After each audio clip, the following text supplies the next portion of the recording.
Assalamualaikum warahmatullahi wabarakatuh. Perkenalkan nama saya Fauzan dengan NIM A3212520038. Program studi Pendidikan Pancasila dan Kewarganegaraan Universitas Tadulako. Nah, saya akan membahas tentang materi-materi dari kelompok 1 sampai kelompok 5. Yang pertama itu kelompok 1, judulnya itu Warga Negara dalam Berbagai Konteks dan Civic dalam Konteks Global.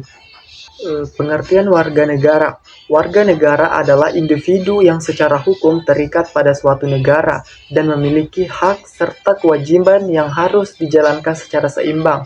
Menjadi warga negara berarti memiliki tanggung jawab untuk ikut menjaga ketertiban, persatuan, dan kemajuan bangsa. Adapun hak warga negara. Hak adalah sesuatu yang wajib diterima oleh warga negara. Antara lain itu yang pertama, hak memperoleh pendidikan, hak perlindungan hukum, dan yang ketiga itu hak kebebasan berpendapat. Dan yang terakhir, hak mendapatkan pelayanan kesehatan. Selanjutnya itu kewajiban warga negara.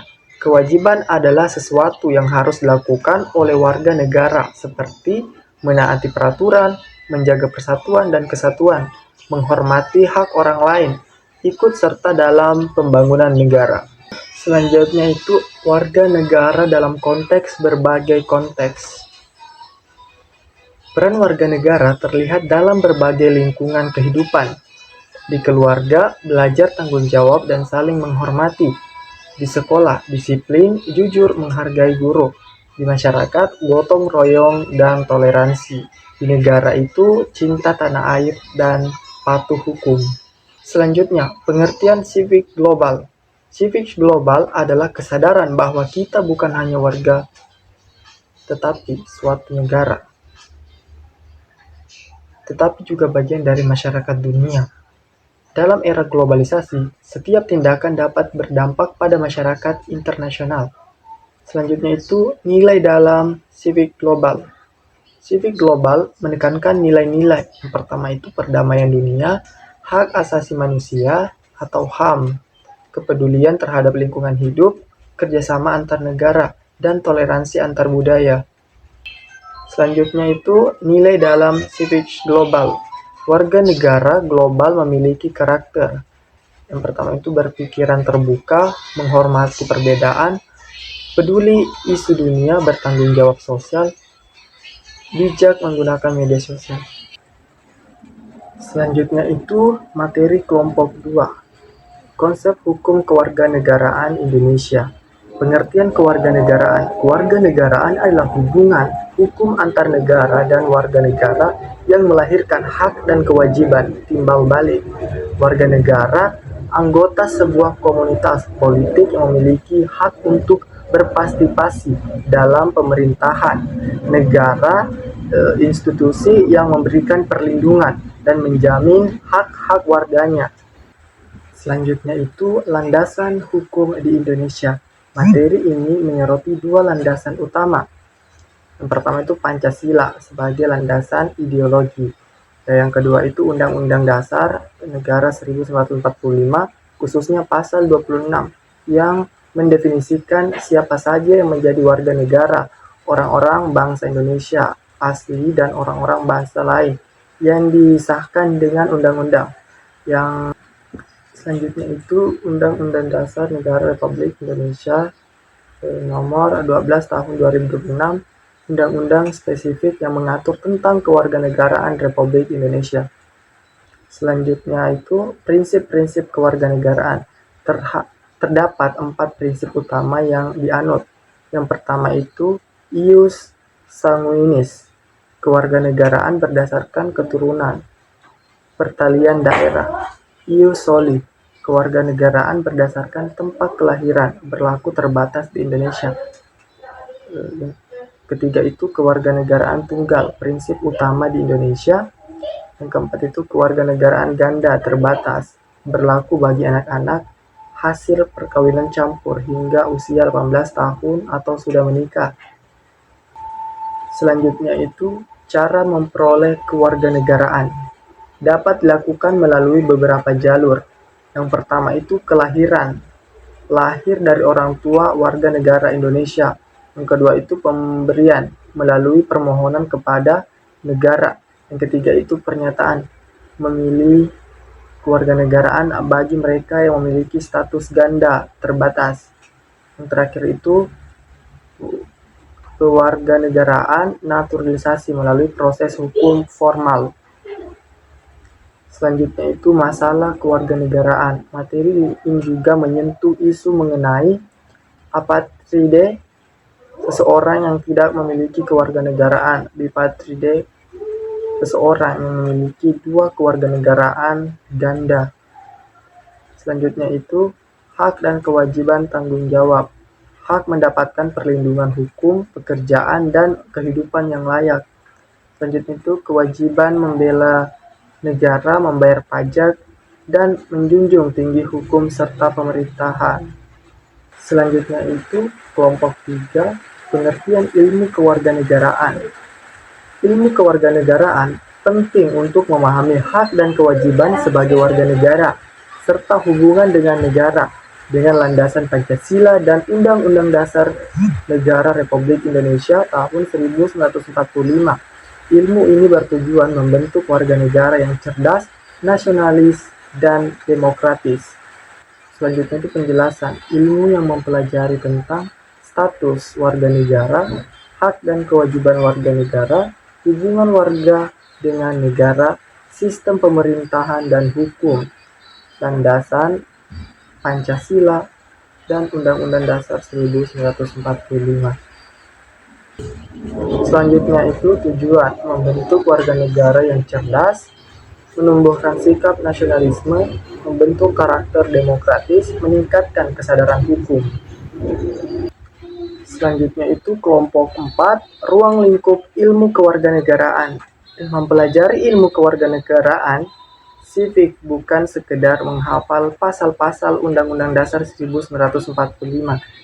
Ini adalah studi tentang bagaimana kita hidup sebagai warga negara yang cerdas, bertanggung jawab, dan terlibat dalam komunitas. Selanjutnya itu secara garis besar ruang lingkup ilmu kewarganegaraan mencakup 3 pilar utama. Yang pertama itu demokrasi, sistem politik. Dalam ruang lingkup ilmu kewarganegaraan, demokrasi bukan hanya soal mencoblos di TPS, melainkan tentang kedaulatan. Selanjutnya itu mekanisme kekuasaan, bagaimana kekuasaan diperoleh, dijalankan, dan diawasi. Selanjutnya itu rule of law, prinsip bahwa hukum adalah panglima, bukan kehendak individu penguasa. Yang terakhir itu transparansi hak warga negara untuk mengetahui proses pengambilan kebijakan publik. Selanjutnya, hak asasi manusia atau HAM, perlindungan individu. HAM adalah batasan agar negara tidak bertindak sewenang-wenang terhadap rakyatnya. Hak sipil dan politik seperti hak untuk hidup, berpendapat, dan beragama. Yang kedua itu hak ekonomi, sosial, dan budaya seperti hak atas pendidikan dan pekerjaan yang layak. Yang ketiga itu instrumen hukum, mempelajari dokumen penting seperti Piagam PBB, Undang-Undang Nomor 39 Tahun 1999, dan sejarah perjuangan hak-hak dasar. Masyarakat madani, civic society, kekuatan penyeimbang. Masyarakat madani adalah kelompok masyarakat yang mandiri, terbuka, dan kritis, yang berada di luar jangkauan negara dan pasar. Kemandirian masyarakat yang mampu mengorganisir diri sendiri seperti ormas, LSM, atau komunitas lokal. Ruang public spirit, adanya ruang bagi warga negara untuk berdiskusi secara bebas tanpa rasa takut. Terakhir itu karakter sukarela, partisipasi warga negara yang didasari atas kesadaran, bukan paksaan atau bayaran. Mengapa ketiganya harus ada? Jika tidak visualisasikan hubungan ketiganya membentuk sebuah ekosistem. Pertama itu demokrasi, peranannya dalam negara yaitu sebagai wadah. Jika pilar hilang, maka terjadi otoritas kekuasaan absolut. Yang kedua itu HAM, peranannya dalam negara itu sebagai perlindungan. Jika pilar hilang, maka terjadi penindasan, rakyat hanya jadi objek. Ketiga itu masyarakat madani, perannya dalam negara yaitu sebagai penggerak. Jika pilar hilang, maka negara akan menjadi terlalu dominan dan kaku. Selanjutnya itu kelompok 5, tujuan ilmu kewarganegaraan. Pengertian ilmu kewarganegaraan adalah pendidikan yang membentuk peserta didik agar menjadi warga negara yang cerdas, berkarakter demokratis, dan bertanggung jawab sesuai nilai Pancasila dan Undang-Undang Dasar 1945. Tujuan ilmu kewarganegaraan yang pertama itu membentuk warga negara yang cerdas, yang kedua itu membentuk warga negara yang berkarakter, yang ketiga itu menumbuhkan nasionalisme dan patriotisme, yang keempat itu menyadari hak dan kewajiban, yang kelima mendorong partisipasi aktif dalam demokrasi, dan yang keenam itu membina kesadaran dalam bela negara. Selanjutnya itu fungsi ilmu kewarganegaraan. Yang pertama itu membentuk karakter bangsa, yang kedua itu memperkuat persatuan, yang ketiga membangun budaya demokrasi, dan keempat menanamkan nilai Pancasila, dan yang terakhir itu mencegah konflik sosial. Selanjutnya contoh penerapan dalam kehidupan di sekolah. Disiplin aturan, musyawarah kelas, dan kerja bakti. Contoh penerapan dalam kehidupan di masyarakat. Yang pertama itu gotong royong, menghormati perbedaan, ikut kegiatan sosial. Contoh penerapan dalam kehidupan di negara. Pertama ikut pemilu, membayar pajak, taat hukum.